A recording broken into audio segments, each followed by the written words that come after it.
Hello guys, তোমরা সবাই জানো মোটোরোলা ইন্ডিয়াতে লঞ্চ করে দিয়েছে তাদের অনেকগুলো কিপ্যাড ফোন। তাদের মধ্যে থেকে আমি কিন্তু দুটোর আনবক্সিং এবং রিভিউ করেছি তোমাদের জন্য। তো আজকে এই ভিডিওতে আমরা আনবক্সিং করব মোটোরোলা A10 যে নতুন কিপ্যাড ফোনটা এটার। এই ভিডিওতে আমরা জানবো এই ফোনটার স্পেসিফিকেশনস কী আছে, এই ফোনটার প্রাইস কত করেছে ইন্ডিয়াতে, আর এই বাজেটে তোমাদের এই ফোনটা পারচেস করা উচিত কি উচিত নয়, সব কিছু থাকবে এই ভিডিওতে। তো ভিডিওটা সম্পূর্ণ দেখো।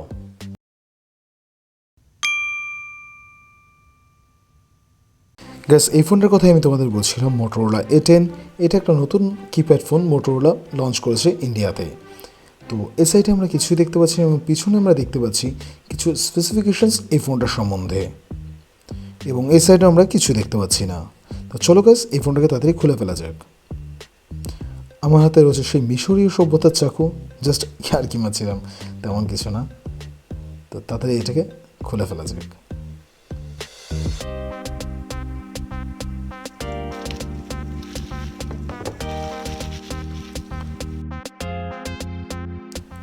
এবার একটু এর সেলটা না কাটলে তো এই বক্সটা ওপেন হবে না, তো সেলটাকেও কেটে ফেলা যাক।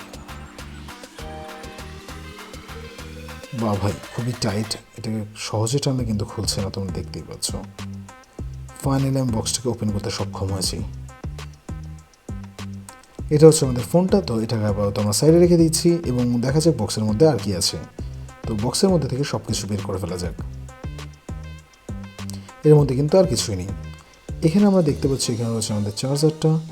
এটা সম্ভবত একটা নর্মাল চার্জার। তো চলো বেশ একবার খুলে তোমাদের দেখিয়ে দিচ্ছি। একদম নর্মাল চার্জার রয়েছে এই ফোনটার সঙ্গে, ফ্রি অফ কস্ট, যেটা বাজার থেকে কিনতে গেলে 50 টাকা দাম হবে। কিন্তু এটার অ্যাম্পিয়ার রয়েছে 0.2 অ্যাম্পিয়ারের। আর এখানে রয়েছে আমাদের ব্যাটারি, মোটোরোলা ব্র্যান্ডিং রয়েছে ব্যাটারিটার উপরেই। এবং পিছন দিকটা যদি দেখি, এখানে রয়েছে 1750 mAh ব্যাটারি। বিকজ এই ব্যাটারিটা কোম্পানি দাবি করছে যে 6 দিনের বেশি তোমরা ব্যাটারি ব্যাকআপ পেয়ে যাবে এই ফোনটার সঙ্গে। এবং পিছনে রয়েছে মোটোরোলা ব্র্যান্ডিং।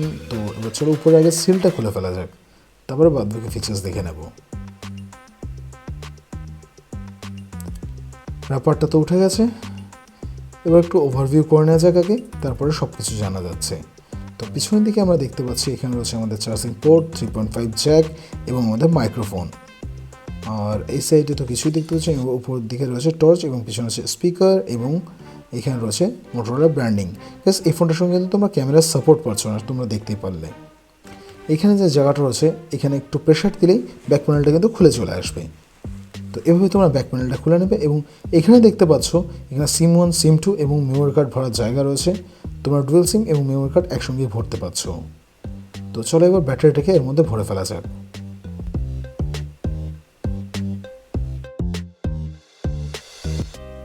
এভাবেই তোমরা ব্যাটারিটাকে এভাবে দিয়ে একটু প্রেশার দিলে দেখবে ব্যাটারিটা সেট হয়ে যাবে এবং তারপরেই ব্যাক প্যানেলটা লাগিয়ে দেবে।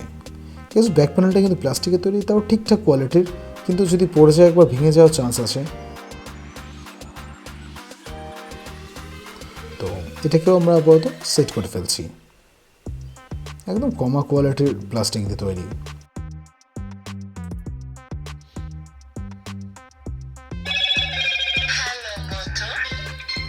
তো ফাইনালি আমাদের ফোন অন হয়ে গেছে। ল্যাঙ্গুয়েজ সিলেক্ট করতে বলছে, সেটা সিলেক্ট করে নিলাম।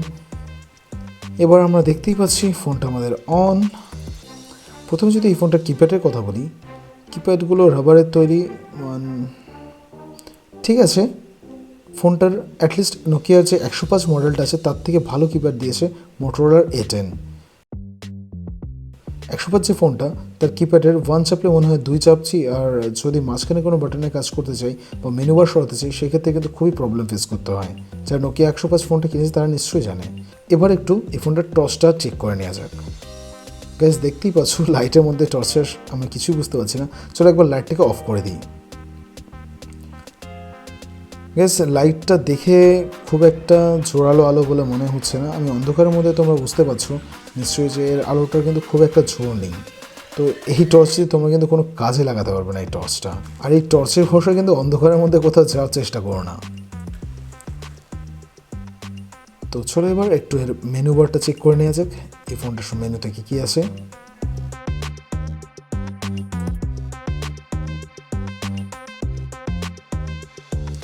Call locks, contacts, music player, torch, message, file, calendar, applications, image viewer, alarm, games, settings, Bluetooth. এটা একটা ভালো জিনিস, ব্লুটুথ পাচ্ছ এই ফোনটার সঙ্গে, ব্লুটুথ সাপোর্ট পাচ্ছ, এফএম এবং রেকর্ডার। তো চলো একবার এফএমটা চেক করে নেওয়া যাক, এটা ওয়্যারলেস এফএম সাপোর্ট করে কিনা এই ফোনটা। সার্চিং হচ্ছে, তোমরা বুঝতেই পারছো গাইস। এই ফোনটা একটা ভালো অ্যাডভান্টেজ যে তোমরা এই ফোনটায় ওয়্যারলেস এফএম এর সাপোর্ট পাচ্ছ। গাইস আমি তো সানডে সাসপেন্সের বড় ফ্যান, তোমরা কিন্তু এই ফোনটায় ওয়্যারলেস এফএম চালিয়ে তোমরা কিন্তু সানডে সাসপেন্স শুনতেই পারো। আর যদি ল্যাঙ্গুয়েজ দেখো, এখানে 6টা ল্যাঙ্গুয়েজ দেখতে পাচ্ছি, যেটার মধ্যে কিন্তু আমাদের বাংলা ল্যাঙ্গুয়েজ নেই। আমি জানি না এটা কী দোষ করেছে আমার বাঙালিরা, যের মধ্যে আমরা বাংলা ল্যাঙ্গুয়েজটা দিতে ভুলে গেছে মোটরোলা। যদি কেউ তোমাদের বাংলায় মেসেজ করে সেটা কিন্তু তোমরা পড়তে পারবা। এই ফোনটা 22টা ল্যাঙ্গুয়েজ রিড করতে পারে, কিন্তু মাত্র 6টা ল্যাঙ্গুয়েজের সাপোর্ট পাচ্ছ। গ্যাস এবার যদি এই ফোনটার ডিসপ্লের কথা বলি, এই ফোনটার ডিসপ্লে আছে 4.57 সেন্টিমিটার, মানে 1.8 ইঞ্চিসের, যার রেজলিউশন রয়েছে 160x128 পিক্সেলের। এই ফোনটা একটা কোয়ার্টার কিউভিজিএর ডিসপ্লে, তোমরা দেখতেই পাচ্ছ। আর এই ফোনটার সঙ্গে তোমরা ডুয়েল সিম ইউজ করতে পারবে, মানে তোমরা যদি চাও যে এয়ারটেল ভোডাফোনের 4G সিম ইউজ করবে সেটা করতে পারবে, কিন্তু তুমি যদি মনে করো এর মধ্যে জিও সিম ঢুকবে সেটা কিন্তু পারবে না। এইটার কানেক্টিভিটি শুধুমাত্র 2G সিমই সাপোর্ট হচ্ছে। আর যদি মেমোরি এবং স্টোরেজের কথা বলি, এই ফোনটার সঙ্গে তোমরা 4 MB র্যাম এবং 4 MB তোমার রমের সাপোর্ট পাচ্ছ, মানে ইন্টারনাল স্টোরেজ সাপোর্ট পাচ্ছ। আর তোমরা যদি এর মধ্যে মেমোরি কার্ড ভরতে চাও, সেক্ষেত্রে তোমরা 32GB অবধি মেমোরি কার্ড এর মধ্যে ভরতে পারবে। আর যদি ফোন নাম্বার সেভ করতে চাও, এই ফোনটাতে তোমরা 1600 নাম্বার অবধি সেভ করতে পারবে। আর যদি আমি SMS-এর কথা বলি, তোমরা 200 SMS এই ফোনটার মধ্যে সেভ করতে পারবে গাইজ। আর যদি এই ফোনটার ওয়েটের কথা বলি, এই ফোনটার ওয়েট রয়েছে মাত্র 82 গ্রাম। গাইজ এই প্রাইসে নোকিয়া এবং স্যামসাংয়ের শুধুমাত্র সিঙ্গেল সিম মার্কেটে আমরা দেখতে পেয়ে থাকি, যেটার মধ্যে মেমোরি কার্ডও সাপোর্ট করে না। কিন্তু এই ফোনটায় তোমরা মেমোরি কার্ড ঢুকিয়ে গানও শুনতে পাচ্ছ, ব্যাটারি ব্যাকআপ ভালো পাচ্ছ, আর সবথেকে যে বড় অ্যাডভান্টেজটা পাচ্ছ সেটা হচ্ছে এই ফোনটার 2 বছরের ওয়ারেন্টি। এর জন্য কিন্তু এই ফোনটা তোমরা পারচেস করতেই পারো। গাইজ আমি নিজে মোটোরোলা কিপ্যাড ফোন ইউজ করে দেখেছি, সেটা কথা বলার জন্য কিন্তু খুব ভালো ফোন। আর সব তো তোমরা চাইলে মোটোরোলার কিপ্যাড ফোন কিন্তু ইউজ করতেই পারো। আর যদি ভিডিওর কন্টেন্ট ভালো লেগে থাকে তাহলে অবশ্যই লাইক করো আর শেয়ার করো সেসব বন্ধুদের সঙ্গে যারা অনেক দিন ধরে ভাবছিল একটা নতুন কিপ্যাড ফোন কিনবে। আর যদি আমার চ্যানেলে ফার্স্ট টাইম হয়ে থাকো, প্লিজ আমার চ্যানেলটিকে সাবস্ক্রাইব করে নিও আর বেল আইকনটা ক্লিক করতে কিন্তু অবশ্যই ভুলো না। দেখা হবে নেক্সট ভিডিওতে।